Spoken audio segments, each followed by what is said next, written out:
The following is an exclusive presentation of WI Garden Media, the voice of Garden Talk Radio.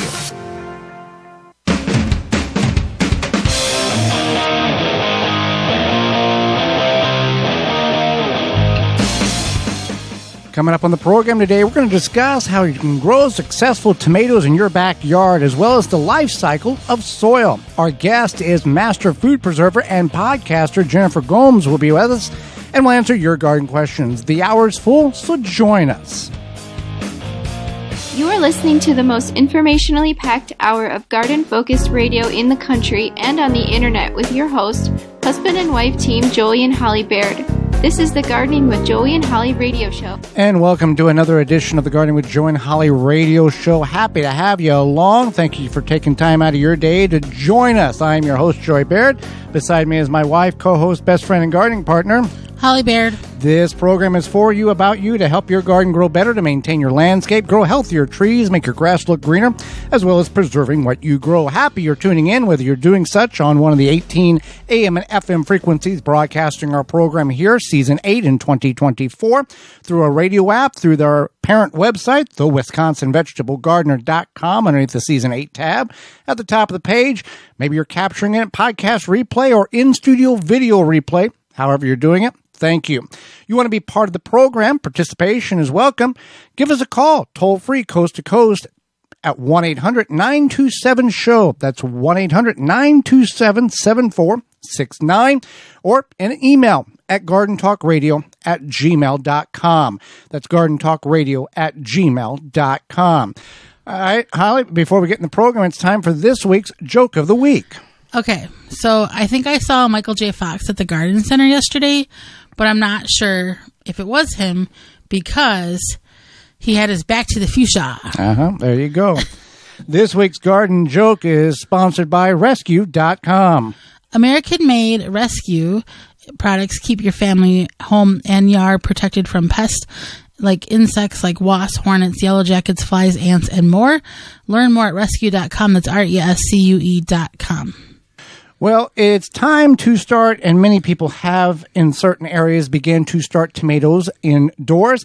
But how to grow the best tomatoes? Most people, if they garden at all, they're going to grow at least a tomato on their patio, porch, deck in a container. Some people grow hundreds of them. Some people grow a few. We have grown tomatoes since we've started gardening, before we met and during our tenure together. And we're going to go over some of the techniques in which we have... Did you say our tenure together? Yeah. Who taught you that word? I learned some stuff. I know it's amazing that I know some things about some stuff. I know it shocks you. So some of the techniques that we have learned and adapted and has worked for us in our starting seeds to harvest technique for growing tomatoes. Do you want to hear how Joey won me over? Let's hear it. Love story here. Okay, so the first summer that we were dating, you would bring me just all these cherry tomatoes, and I would eat them as snacks when I was working. And I thought about you, and you bring me the cherry tomatoes, and that's our love story. There's more to it than that, but it helps.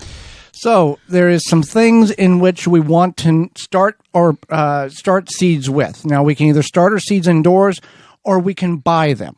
And typically, we talked about this last week, if you buy your starts, which there's nothing wrong with that, you're going to have a more limited variety than if you are able to start them and get your seeds, let's say, from jungseed.com, where they have multiple varieties and dozens instead of a few. You can start them indoors approximately 6 to 8 weeks before your last average frost date. And you put them on a south-facing window or under a grow light, and you can get them started that way. Or what we will begin doing this year, as we experimented last year with, Holly grew up this way, where we just plant the seeds directly in the ground at the time that we planted the transplants in the ground. And by the end of the season, and throughout the season, during fruit-bearing time, they had the equal amount of fruit bearing at the same time. So we don't have to start dozens indoors and take up a space that you may not have. You can direct sow your seeds in the ground just like you would lettuce or spinach or radishes. You don't have to do tomato plant transplants. And my recommendation would be, unless you're using fresh seeds that you bought this year, put 2 seeds in each hole at the time of planting when you do your tomatoes. Right.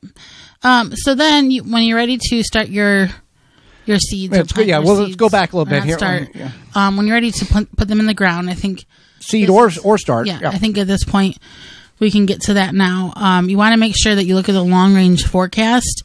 And also, if you have to wait a week. And you want to make sure your soil temp is about 70 degrees, 65 to 80 is ideal. And so when you want to check your soil temp, what you do is you take like your meat thermometer.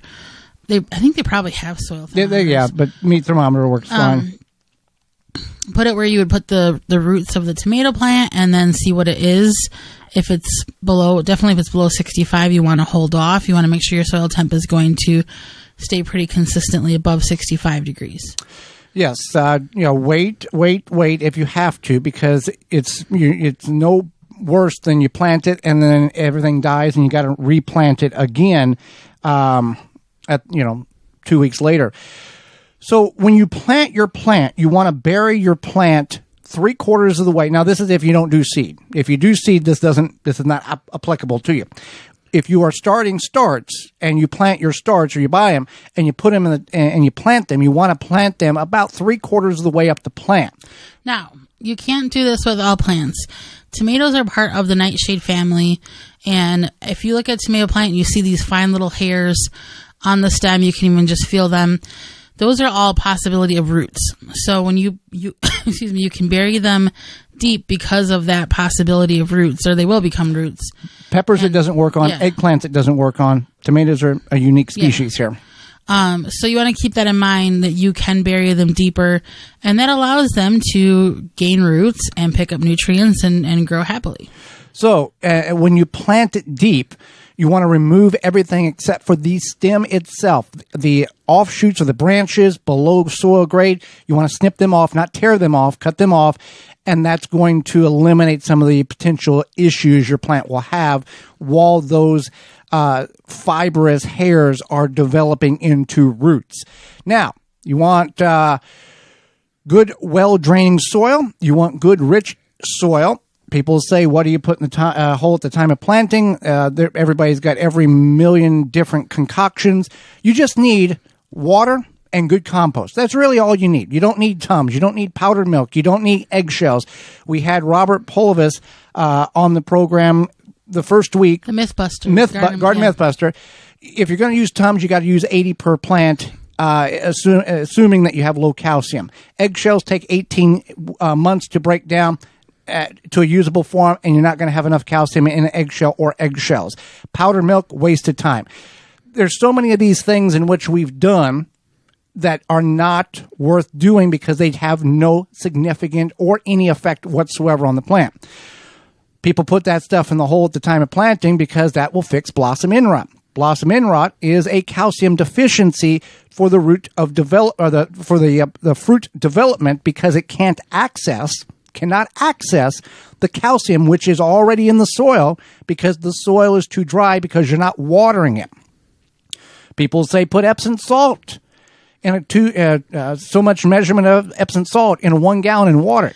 You're watering. Epsom salt is not calcium. It's magnesium sulfate. Yeah. And a lot of people. So what happens is, as Joey had mentioned, when they put the Epsom salt in, they water it in. They put it on their plant, or maybe just kind of cultivate it into around the plant, the soil, and then they water it. And then when that happens, they're watering the plant, which is releasing the calcium in which the plant needs. So in the next set of fruit it puts on, it will have the accessible amount of calcium in order to finish developing the fruit, so you don't have the black and sunken portion of the bottom of the tomato. So at the time of planting, you want to early blight is a form of a soil disease that, when splashed up on your leaves, will begin to kill your tomato plant off from the bottom up. So there's 3 steps in which you can eliminate or greatly reduce the effects of what early blight has on your tomatoes. 1, at the time of planting, put 1 handful of yellow whole grain cornmeal around the base of the plant. You don't have to mix it in, just throw it on top of the soil. Water it. You don't have to worry about it. That yellow whole grain cornmeal has a beneficial bacteria in it called trichoderma, which fights that early blight. We've done this since 2014. Bob Webster, a master gardener out of Texas and a Garden Talk radio host, we found him online. He told everybody to do this. We thought, why not? Nothing else is working, and it's worked phenomenal. Additionally, you want to mulch some type of natural material around the base of the plant to also put a barrier between soil and plant, so when it rains or you water, splash up is minimal to none. Thirdly, trim the lower 6 to 8 inches of your plant. Leave the stem, but trim off any additional outshoots from that ground level up 6 to 8 inches. Anything from the canopy that is draping down, snip it off. Prevent that soil from splashing up on it. By doing these steps, you're going to have a lot better tomato crop than you've ever had before.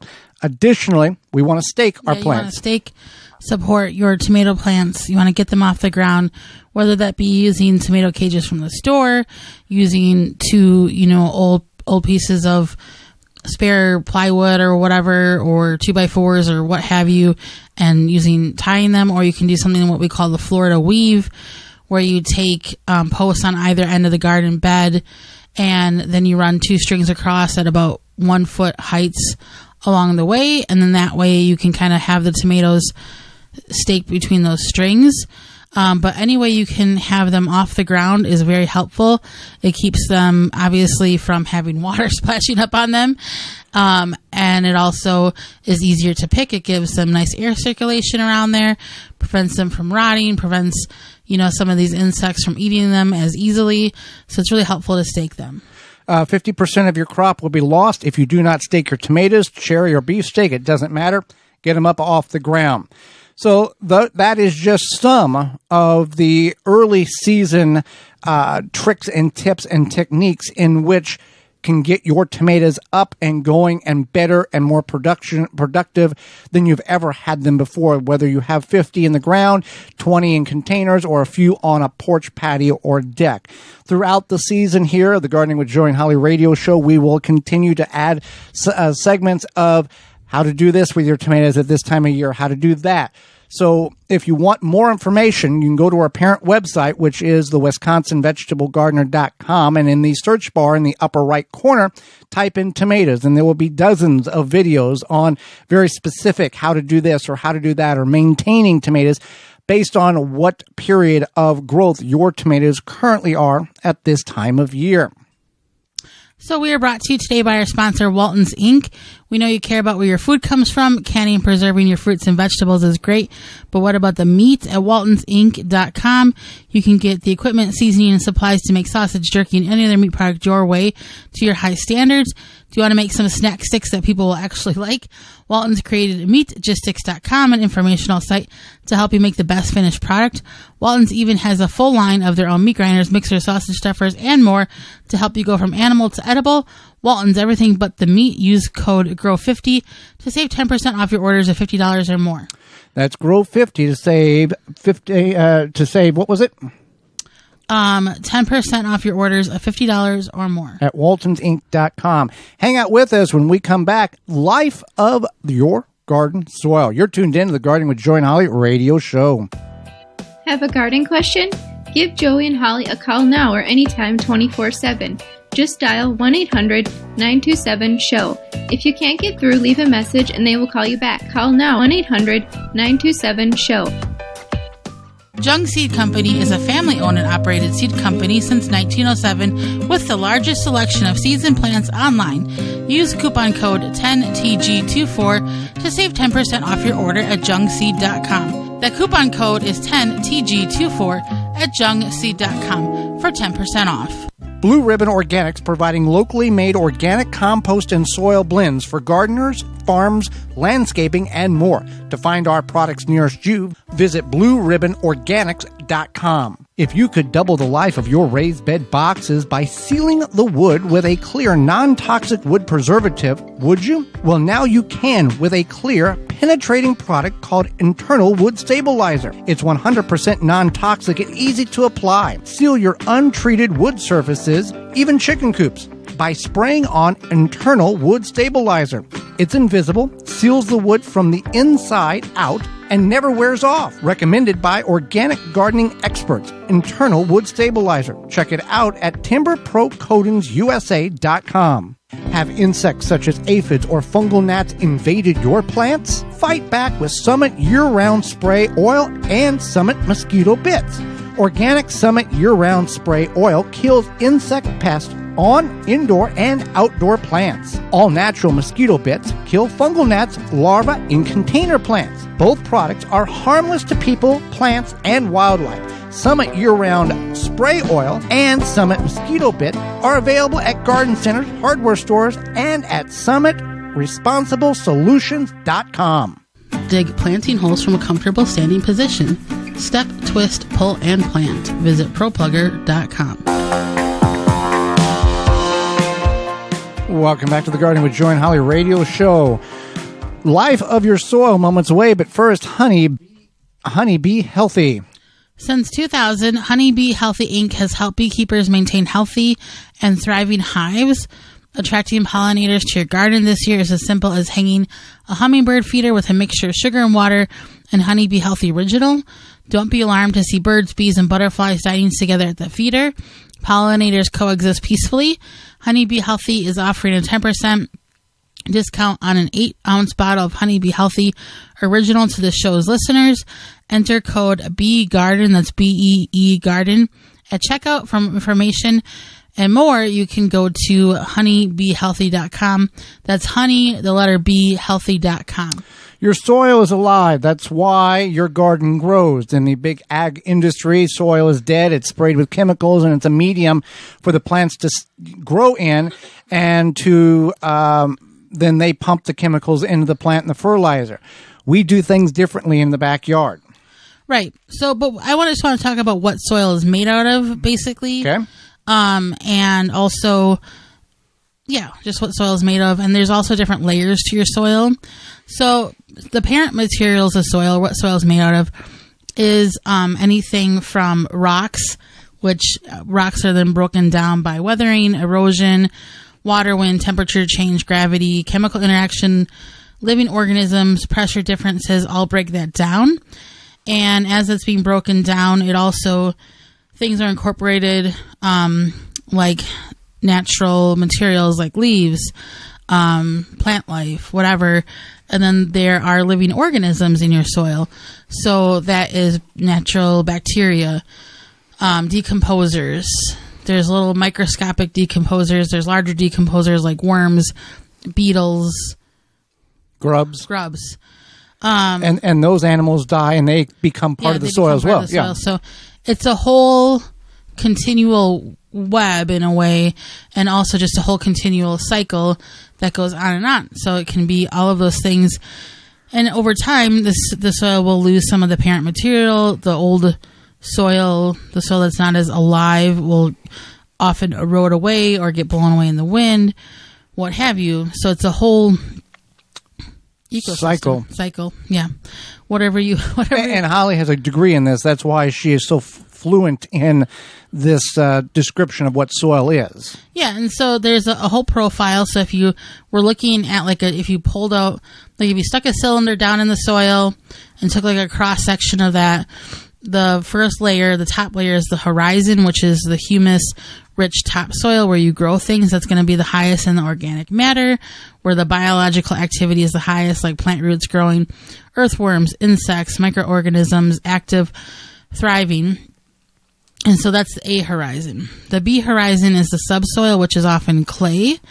And this is less fertile than the topsoil, but it holds more moisture.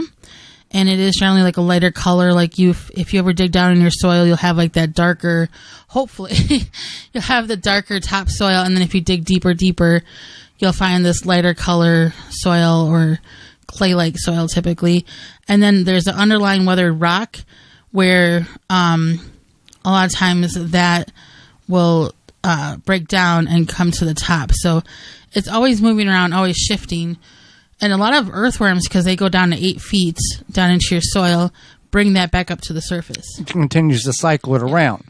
And So there's a lot of different activity and a lot of different items moving about in order to get your soil fertile and healthy. And in nature, not by us making compost in our backyard, but in nature, you go to the forest, it takes between 100 and 1,000 years based on different charts online to create 1 inch of topsoil. So that's a long time in order for the leaves and the pine needles and the tree debris to drop and to rot and to biodegrade and the microbes and all that to do what it needs to do in order to build that 1 inch of topsoil. That's a long time, 100 to 500 to 1,000 years. It does. It does take a long time, and it's continually happening. And but in our backyards, we can do this in a very much more rapid progression. But if you think about it, Joey and I were talking about mulch, and you're like, okay, enough with the mulch already. But if you've ever mulch is your friend. If you ever veered off, even just at your local park and looked into the more forested areas, you will see that you're not going to see bare soil. You're going to see leaves, which act as a mulch, or even like evergreen branches that have fallen down. Things like that, or regular branches. Or in an area where things don't grow very good, you're going to have trash weeds or trash trees, something covering and holding that soil in place. Trash trees. Yep. Yeah. And so there's a lot of things that are breaking down, and it's below what you may think is going on, and you might think, well, it's just dirt, but it's not dirt. It's a living, breathing thing that's going on. And I mean, I could do probably a whole segment about worms, but worms have a huge factor in this. So if you are ever like, I never see worms, when I'm digging in my garden, if you mulch, you will find worms, because worms will come where the food is.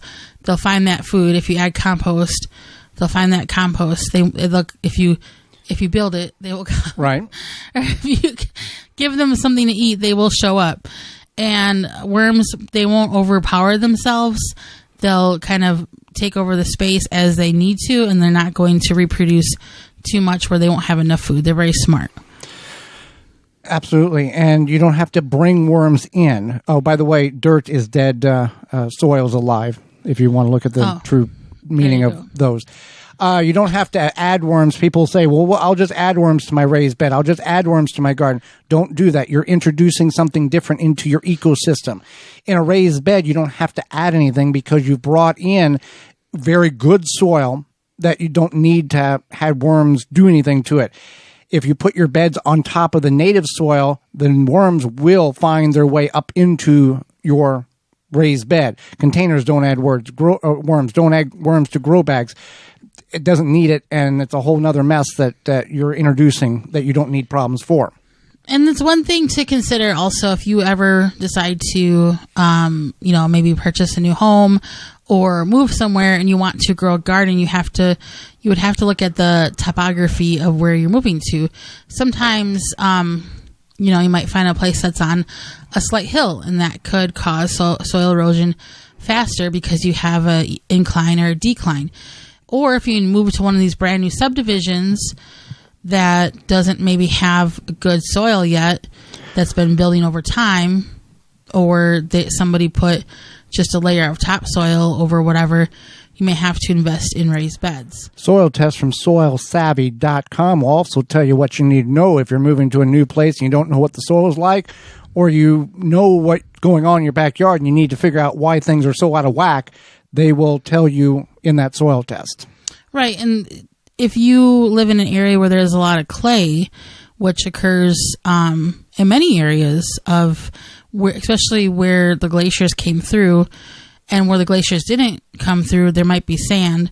So you have these two subsoils where even near the topsoil where you might not have a lot of opportunity for very fertile soil, you do have options, again, like raised beds, straw bale, just even like some nice container gardening, or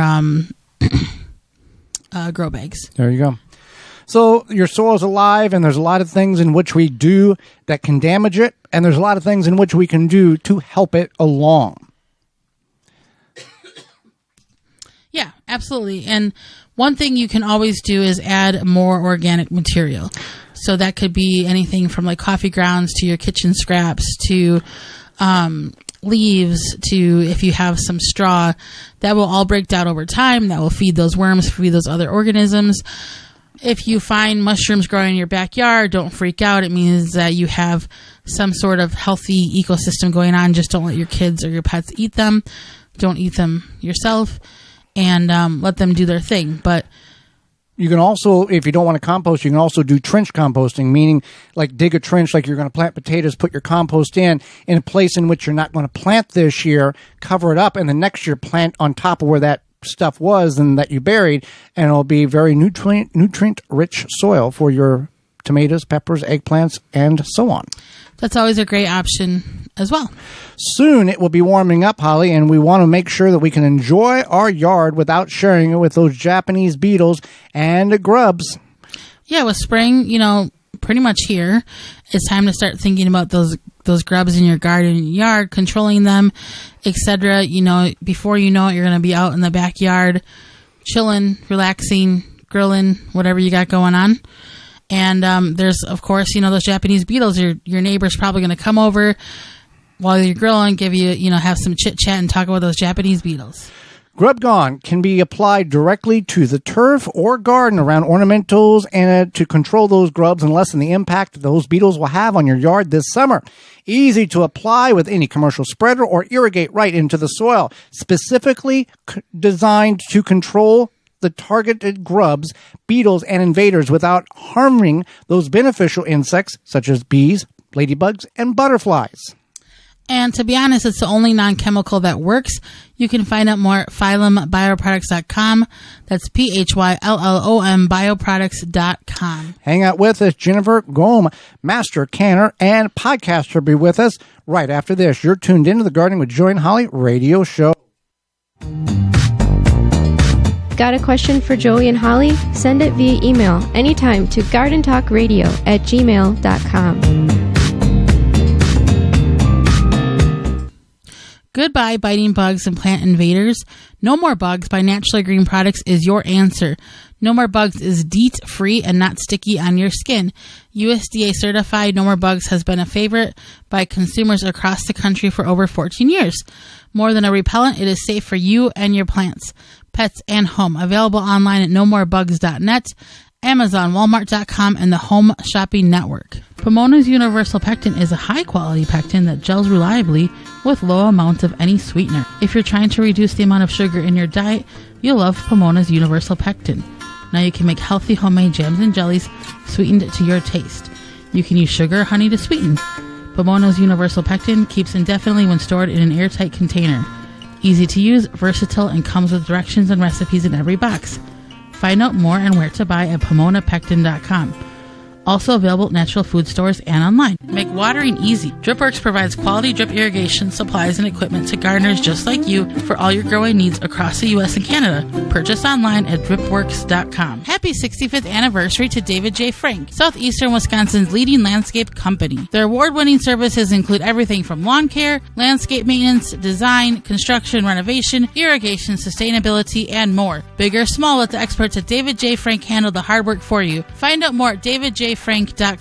Deer Defeat is an all-natural based animal repellent to keep deer and rabbits away from your valuable plants that is odorless after 30 minutes and dries clear. It creates a continuous, invisible shield to protect your plants. Works for 30 days through rain, snow, and freeze. Will not clog your sprayer. Apply to your property without environmental damage. You can spray directly onto your plants up to flowering, then apply around your plants to continue protection. No need to reapply. Money back guarantee. To purchase, go to deerdefeat.com and use coupon code RADIO to save 10% off your order. Soil Diva Liquid Microbe Stimulant Spray improves the health of your plants you work hard to grow, stimulates the natural enzymes, and increases beneficial soil bacteria. Go to soildiva.net. Soildiva.net. Holly, let's go to the hotline and bring in our guest for this week. Jenny Gomes writes easy-to-understand, beginner-friendly tutorials and recipes for those eager to try out homemade food and crafts. She takes old-fashioned skills and makes them fit a busy modern life. When she's not caring for her two small children or teaching English online, she's busy writing her blog, the domestic wildflower, and she has a book coming out very soon, the Pressure Canning Cookbook. Welcome to the program, Jenny. Thanks so much for having me. Well, we appreciate you taking time out of your day, not only to educate Holly and myself, but all of our listeners. And I will start with this because there can be confusion with this. Let's talk about the difference between pressure canning and water bath canning first. Okay, great question. Water bath canning is appropriate for high acid recipes like jam, jelly, applesauce, and vegetable pickles. And pressure canners are appropriate for when you're canning low acid recipes, and that would be meats, beans, or plain vegetables. Those are all low acid foods. And because you don't have that acid of fruit to help create an environment inside the jar that would be inhospitable to spoilers, you need that extra high heat, that 240 degrees Fahrenheit that a pressure canner can achieve to kill any spoilers that might be present. So that's the difference. You need the pressure canner for low acid recipes. And pressure canner is different than a pressure cooker. That's correct. A pressure canner has a gauge on top that helps you to see how much pressure, how many pounds of pressure are being built up inside. And a pressure canner can be used as a pressure cooker, but not the other way around. So I just want to talk about this because I know this comes up sometimes. Even like those Instapots, those are like considered pressure cookers. You cannot can in them. That is correct. Some are marketed as being able to pressure can, but in testing done by cooperative extension offices, they failed to get hot enough, especially above sea level. So the recommendation from cooperative extension offices, which I support, is that pressure cookers should be used not for canning. Fantastic. So I'm just curious how you got into canning. I didn't grow up canning, and I learned to can, I don't know, probably about 10 years ago or so. How did you get into canning?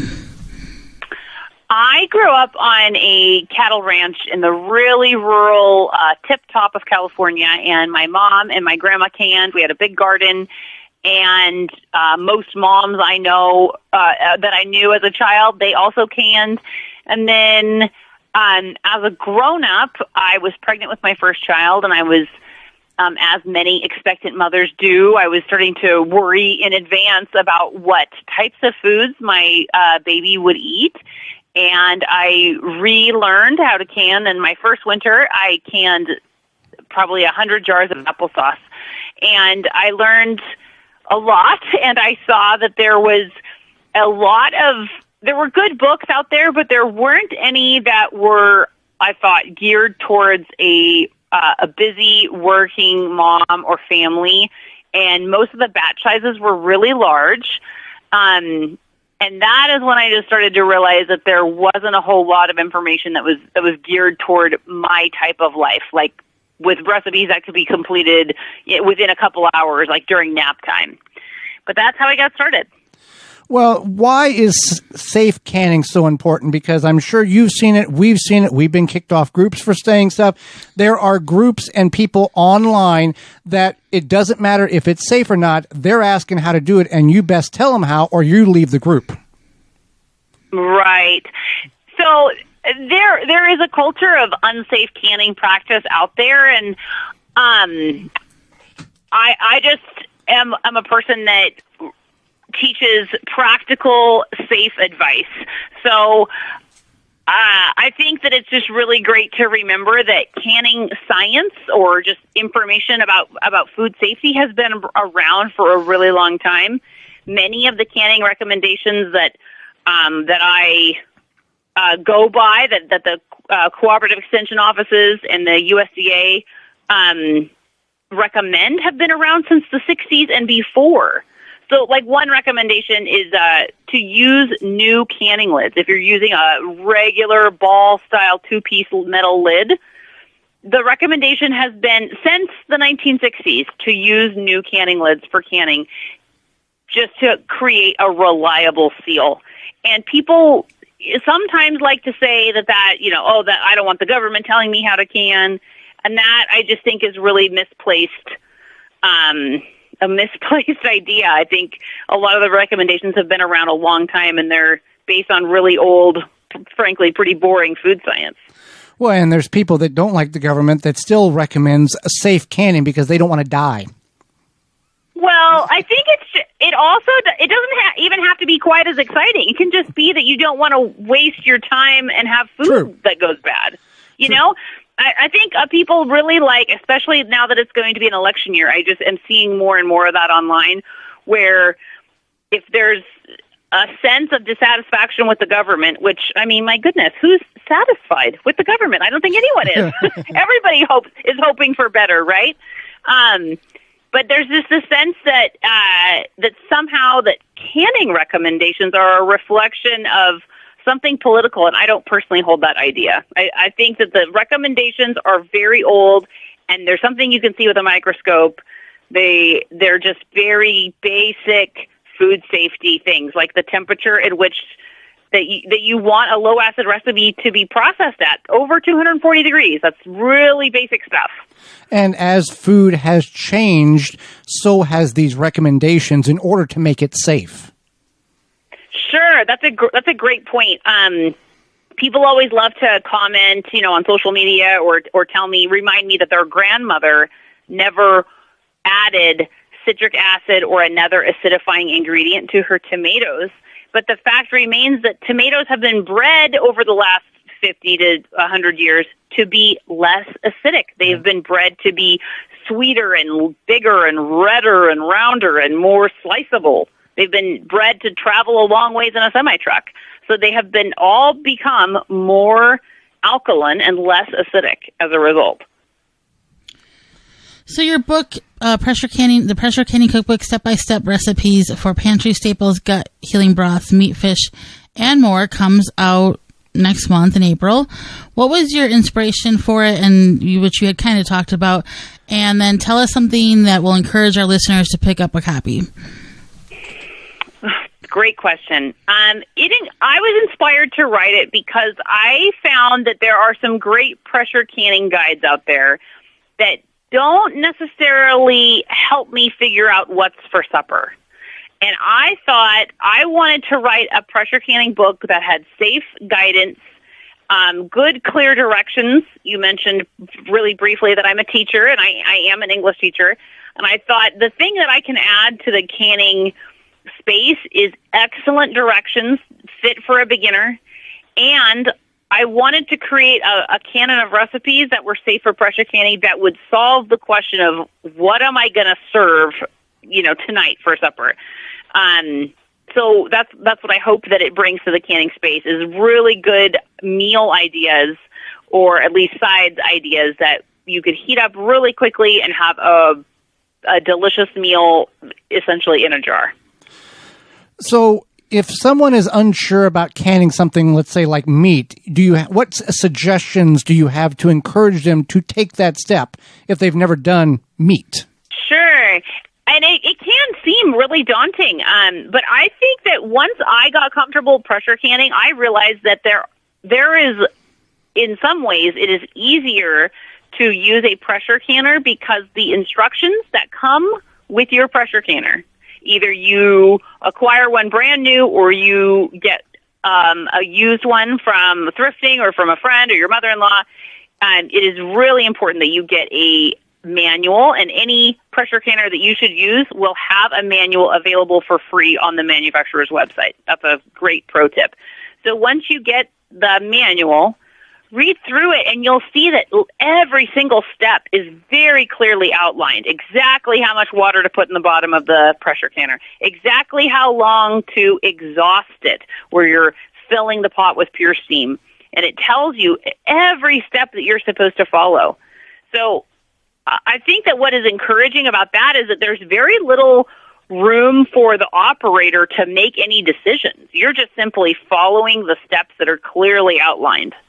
The fun part, the thing that I can bring to the canning space, is the recipe ideas and the ideas for how to break the process into smaller chunks that you could fit into smaller windows of time.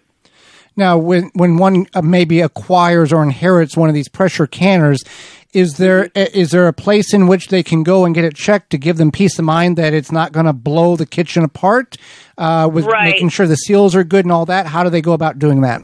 That's a great question. Your best bet, if you are acquiring a used or older pressure canner, is to take it to a cooperative extension office near you, and they can offer specific guidance on sourcing replacement parts, finding a manual, or just checking the pressure gauge to ensure that it is measuring accurately. If you do not have a cooperative extension near you, and some of us don't, the next best thing is to have the gauge checked at a tire shop. Make friends with your local tire guy, and he can pressure check that gauge to make sure that it's accurate, which is really important. You're depending on that dial to be reading accurately, and if you're getting a used pressure canner that was in someone's garage, for example, it may not be accurate.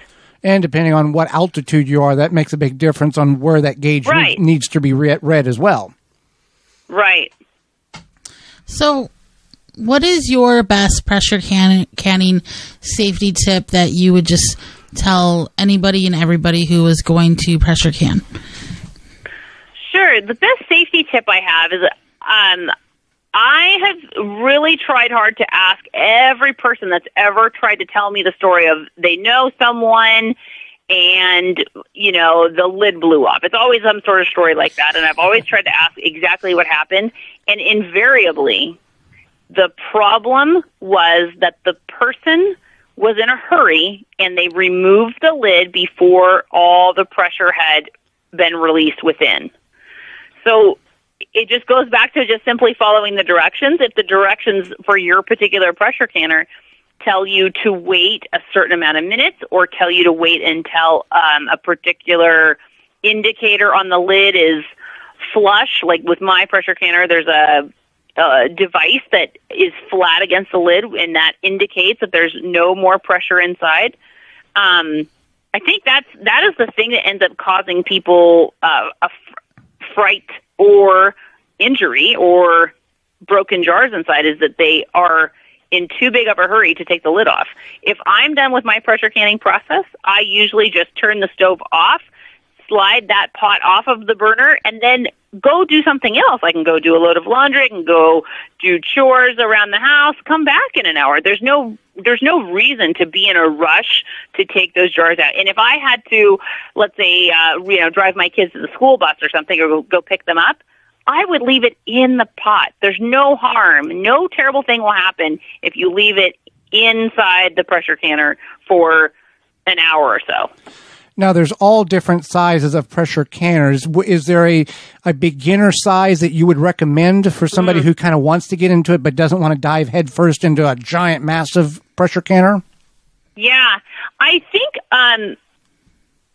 the pressure canner that I have is the 16-quart Presto, which is a good quality pressure canner that's easy for a beginner to use. It is a smaller size. It holds, I think, 7 quarts, maybe 8, but I think 7 quarts for sure. And that is enough for my size family and my size kitchen, and it fit my budget when I purchased it. That said, Presto makes one larger size, and I believe they are the only brand that makes a pressure canner that works for an induction burner. All American is an American-made, excellent quality brand that offers the metal-to-metal seal with the metal lid clamping tightly to the pot itself. Its quality has a price point to match, and they have several sizes, and I believe now they even offer one of their sizes in several colors. So they have a very high quality product that's also user friendly, and they have a greater set of size options that you can choose from and color options. Fantastic. Well, we really enjoyed having you on the program today, Jenny. Can you tell our listeners, again, how to get a hold of your book that's coming out and all of your great information and how they can get a hold of you? Great. The Pressure Canning Cookbook will be out April 2nd of 2024, and it's available anywhere books are sold, including Amazon, and it will be available in Tractor Supply stores coming soon. I blog at thedomesticwildflower.com. I hang out on social media, on Instagram, and my handle there is at The Domestic Wildflower. And I'm the co-host of a preserving podcast called Perfectly Preserved that you can listen to anywhere you get your podcast. Well, Jenny, thank you so much for the time you've offered Holly and myself and the education you provided all of our listeners. We thank you for that. Thank you so much for having me. Absolutely. And when we come back, it's Your Garden Questions, Our Garden Answers. You're tuned in to the Gardening with Joey and Holly radio show. Have a garden question? Give Joey and Holly a call now or anytime 24/7. Just dial 1-800-927-SHOW. If you can't get through, leave a message and they will call you back. Call now 1-800-927-SHOW. Mantis tillers, the premium long-lasting gas-powered tillers, are the perfect solution for any garden. This Mantis machine is available with 2 or 4 cycle engines with a 19-inch or 16-inch tilling width. Your DIY companion in your garden and your lawn converts easily for edging, aerating, and more with optional attachments. Find details at mantis.com. Take the guesswork out of composting with the AeroBin 400 or smaller 200 for easy composting. The AeroBin mimics how nature decomposes waste. The AeroBin is easy to use. You prepare your balanced organic waste, just open it up, drop it in, and close. After a short time, fertile compost is produced, which is easily accessed via the lower side door. The thermal insulation in the AeroBin conserves heat, leading to rapid breakdown of the biomass and works efficiently year-round, even in cooler regions. There is no need to turn the biomass, and it is pet and rodent resistant. It has little odor and can kill annoying weeds and seeds. It is BPA-free. The AeroBin 400 or 200 comes with a reservoir at the bottom to collect the leachate. When diluted, makes for great compost tea liquid fertilizer. AeroBin composts kitchen and garden waste quickly. Easy to assemble with no special tools needed. The AeroBin makes composting rewarding and easy. Go to burpee.com or homedepot.com to purchase. Straw bale gardening is all the rage. Get your bale started easily with the Bale Buster Straw Bale Conditioning Formula. This is the only product that has been specifically formulated for use in straw bale gardening. Each unit contains 250 million colony-forming units of trichoderma, fungi, and Bacillus bacteria, in addition to the fertilizer itself, produces fantastic results with a bountiful production of vegetable crops. Start with the best to get the best, traditional or organic formula. Take the guesswork out of conditioning your straw bale. Go to balebuster.com to find out more. Wind River chimes will always be the inspiring harmony. With a large selection and customization options, you will find the sound that soothes you. Visit windriverchimes.com to shop and find out more. Garden like a pro in 3 easy steps and receive customized fertilizer recommendations for your garden or lawn. Soil Savvy helps you determine what nutrients your plants need to thrive. Never again over-apply nutrients they don't need. A patented process that makes you a smart gardener. To get your soil test kit, go to mysoilsavvy.com. Rootmaker starts your plants off right and keeps them going through harvest. From their seed starting trays with an innovative design that air prunes the roots to their large variety of grow bags, 1 to 60 gallons. Their products will provide you the harvest you've never seen before. Visit rootmaker.com. Use coupon code ROOT24 to save 15% off your order at rootmaker.com. That coupon code is ROOT24 to save 15% off your order at rootmaker.com. Welcome back to the Gardening with Joey and Holly radio show. Thank you for being with us today, taking time out of your day to allow us to be part of it. Time for garden questions and answers. If you've got a question, send it on over to gardentalkradio@gmail.com. That's gardentalkradio@gmail.com. Keep that in your memory. You can send a question anytime, gardentalkradio@gmail.com.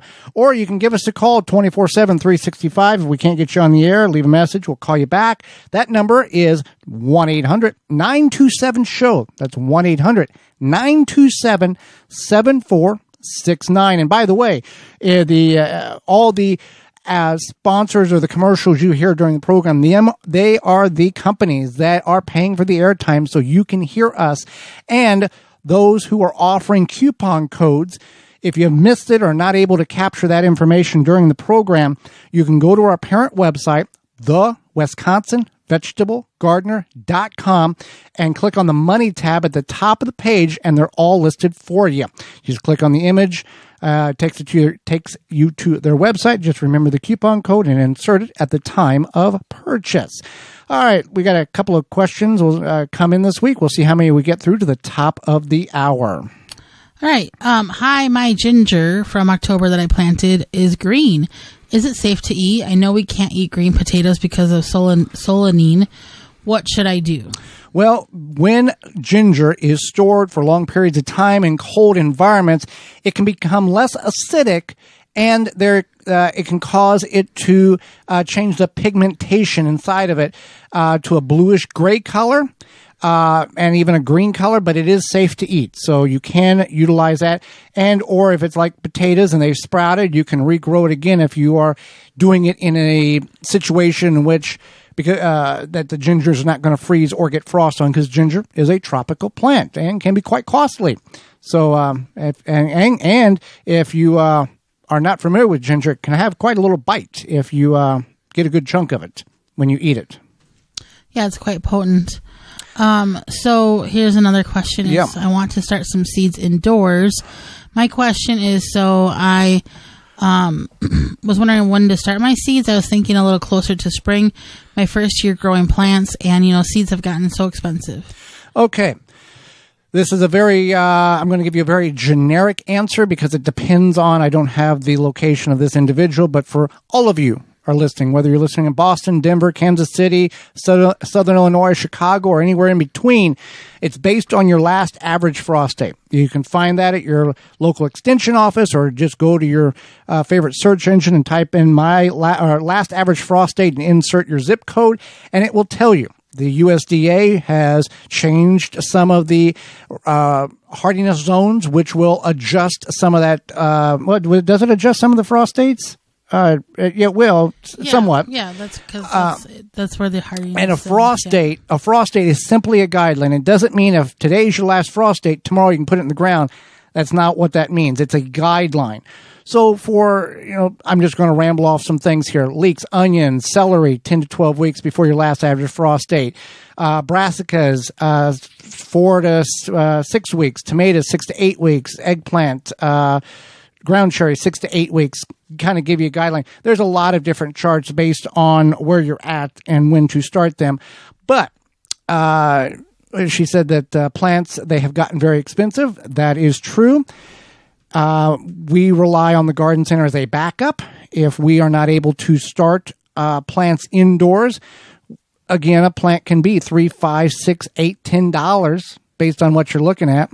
Tomatoes, peppers, eggplants, you're looking at $6+ a plant. Romaine lettuce, $5+ for, it's almost like it's cheaper to go buy the stuff, the actual produce, than it is to buy the plant to make the produce. But I think you kind of just have to decide what you're going to eat, what how much you want, and how particular you want to be about things. I think that makes all the difference. All right, so another question is, what can I grow on my small back porch? Well, this is dependent on what way your porch faces. If it's facing the north, you might not be able to grow as much things that require a lot of sun, versus if it's facing the south or west because of the access to sunlight. So I would take that into consideration. But you can always grow things like leaves. You can grow leaves like lettuce. Leafy greens, thank you.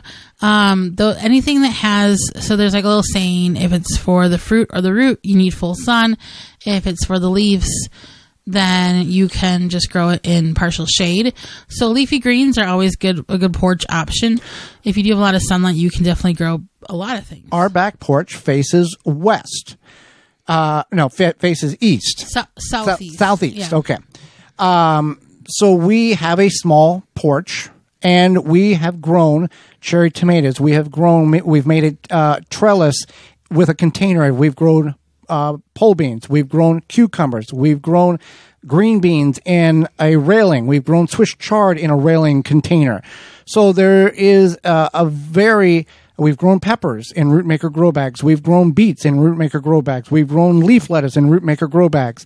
You can use coupon code ROOT, ROOT 24 to save 15% off your order at rootmaker.com. as long as you have an imagination, a lot of things can be grown on a porch or a patio or a deck, minus, let's say, pumpkins or corn or something very large footprint required, or like corn takes a tremendous amount very of viney. Yeah, very viney. Now, corn, you can there's a container variety of corn, but that's a whole nother story for another show. But there, you can do a lot in a very small area, as you can in the ground as well. Absolutely. You can get creative and just do a little bit of research for what works for what direction your porch faces. What, if anything, do I need to put in the bottom of my raised bed before I fill it? Well, if it was up to me. Okay, what is up to you? You're answering the question. When we started our raised beds, I would have put some sort of weed barrier down. Personally, we did cardboard. I know people are like, cardboard has toxic and all the stuff that we've sucked in. I don't think. I would have put cardboard down because now we have a whole weed situation. Not saying that weeds couldn't grow through the cardboard, but I feel like it really helps smother them before you put down soil in a raised bed. But that's what a lot of people do is they put down cardboard. If you have gophers in the area or moles or voles, you want to put hardware cloth, which is a webbing, a metal mesh webbing underneath the raised bed, and then 6 inches on either side and beneath the soil grade so they can't burrow up and destroy your produce, your plants in your raised bed.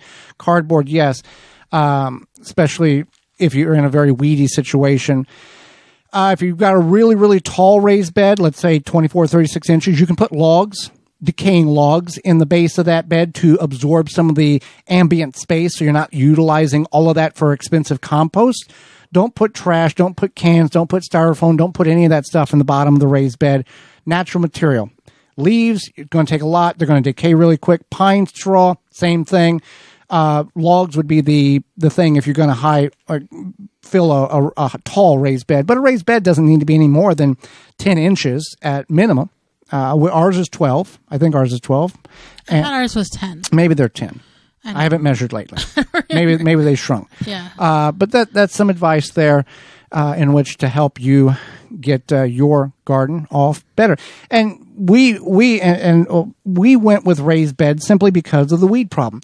Now, like Holly said, we do have weeds in our raised bed. You're going to have that because we don't keep up with it as much as we should.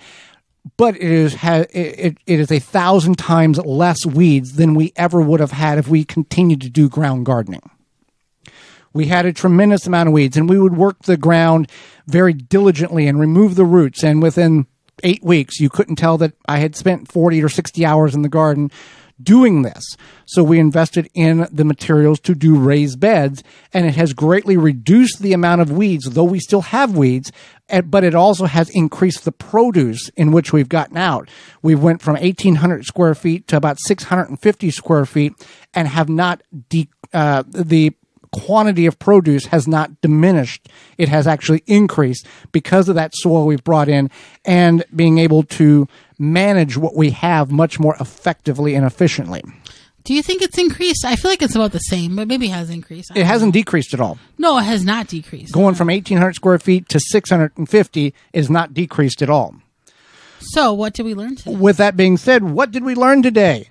Well, I learned that the top layer or topsoil is called a horizon. I thought it was just topsoil. That's what I thought it was always called, but it's a horizon. That's like, what is that? That's the scientific term. Okay, yeah. The science name. Science name. I learned, and I guess it's more of an inspirational. I was more inspired by our guest to finally can meat. And Joey and I are going to do that with deer, venison. And I think that just her talking about just finally pushed me over the. And I reached out to a couple people in the outdoor world that I know can, and they're like, "Oh yeah, it tastes like roast beef. Yeah, it's great." So we'll pressure can now, not water bath, pressure can. Right. So what we learned today is brought to you by Honey Bee Healthy. Whether you're a gardener, a bee hobbyist, or a professional beekeeper, Honey Bee Healthy Inc. has the products to help you maintain a healthy hive and thriving garden. For more information on how to use Honey Bee Healthy in your garden, visit honeybeehealthy.com. Tune in next week to the program where segment 1 and segment 2 will be 10 plus garden tricks, techniques that will that we use that will make your garden a better garden this year, as well as host of the Beekeeping Today podcast, Jeff Ott, will be with us.